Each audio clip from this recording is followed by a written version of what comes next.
Hi, my name is Taylor, and this is informational speech on what an interior designer is.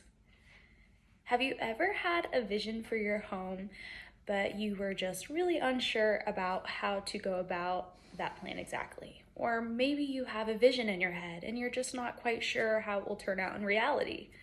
Or maybe the thought of home renovation just makes you frustrated, so you typically push it off to the side and live in an unfunctional space.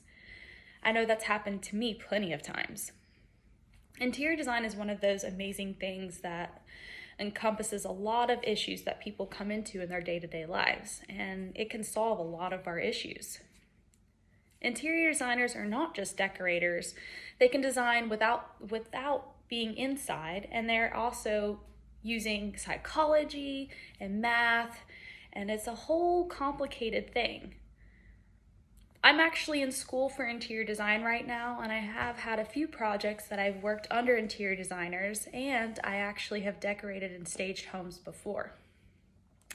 During this presentation, I will explore the following topics: how interior design differs from interior decorating, how interior designers use psychology in their designs, and how interior designers can design outside of interiors. Interior design is not the same as interior decorating. I know that based off the audience analysis that I received back from my peers, it seems to be the same across the board, that most people think it's the same thing, and I'm here to tell you it's quite different.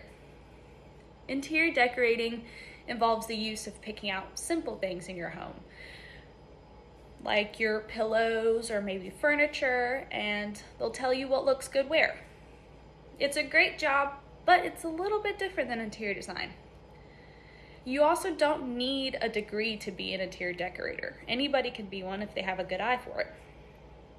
Interior designing involves the use of space planning, light planning, furniture planning, and the list goes on. We know how to boil down the basics into floor plans, so if anybody were to ask an interior designer, I want a lighting plan, I want a floor plan, I want a furniture plan, they'll be able to provide that for you. You also have to take a state test to call yourself an interior designer.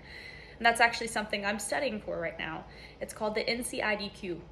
This test actually encompasses codes and everything that it really requires for somebody to call themselves an interior designer. Now that I've spoken about the difference between interior designing and interior decorating, I'm going to move into how designers execute perfect designs using psychology. Interior designers use psychology to create perfect spaces for their clients. This is just a simple fact. Interior designers use textures, colors, patterns, wallpaper, paint, you name it. It has some sort of psychology behind it. We know the psychology of colors has a lot to do with how we feel in a space.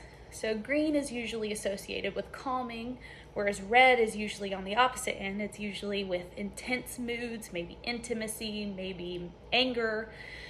So psychology and colors have a lot to do with interior design. Interior designers know how to place it perfectly so that it's going to create the perfect environment that you want. Typically in our homes, we go for a cozy and warm feeling, that I'm at home feeling. Whereas if we're in a business, designers know how to design in a more professional setting. Interior design also uses the golden ratio rule. Now this rule is kind of important, and most people don't even know what it is, but they still use it. And this ratio is about a formula that's like the perfect placement of furniture, the perfect placement of rugs and color. It's even drawn, that golden ratio is the 60-40 rule. It's even based off of like the most attractive level of a human. It's a little circle shaped thing, and they'll place it over either a floor plan or even over someone's face. And if it's perfectly symmetrical, it's considered the golden ratio. Now that I have spoken about the use of psychology in interior design, I'm going to move into the different trades of interior design. There's plenty of them.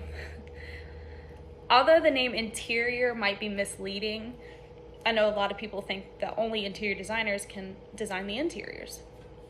But in fact, it moves much beyond that. Interior designers can design your backyard, they can design your patio spaces, your front porches, back porches. They can design playhouses for children. They can even go up into designing yachts and even your house and your business place. The list goes on forever, and pretty much if you name it, they can design it. Interior designers know how to draw up professional floor plans for anything and any project. They know how to draw up plans that go all the way down to where exactly your light switches and your plugs will be. So it's pretty detailed. This misconception surrounds interior design that most people think interior designers can only do interiors.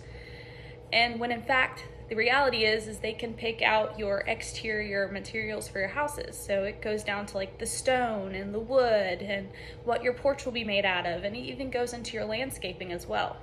They can design architecture outside of your house pretty much.